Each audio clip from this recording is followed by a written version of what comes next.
નમસ્કાર મિત્રો, છેલ્લા 24 કલાકથી વસો ગામ પર જાણે આગ ફાટ્યું હોય તેવી સ્થિતિ સર્જાઈ છે।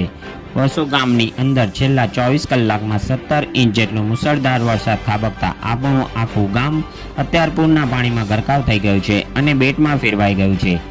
ગામના ઇતિહાસમાં છેલ્લા 20 વર્ષ પછી પહેલીવાર આવી ભયાવહ પૂરની સ્થિતિ જોવા મળી રહી છે। વસોના મેન બજારમાં 3 થી 4 ફૂટ પાણી ભરાઈ જતા આખું માર્કેટ પાણીમાં ફેરવાઈ ગયું છે અને વેપારીઓના દુકાનોમાં પાણી ઘૂસી જતા વેપારીઓના માલ સામાનને નુકસાન થયું છે। ગામના અનેક વિસ્તારો જેવા કે ઇન્દિરાનગર, ખારીકુઈ, કાચિયાવાડ જેવા વિસ્તારોમાં કેળસમાં પાણી ભરાઈ ગયા છે।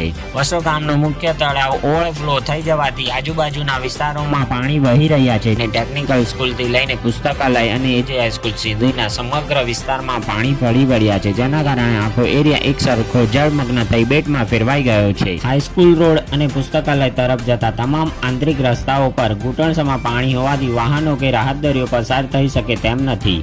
વસો ગામમાંથી બહાર નીકળવાના મુખ્ય રસ્તાઓ જેવા કે રામપુર રોડ, રામોલ રોડ, દેવા રોડ અને માતર રોડ પર ઘૂંટણસમાં પાણી ફરી વળ્યા હોવાથી વાહન વ્યવહાર સંપૂર્ણપણે ઠપ થઈ ગયો છે।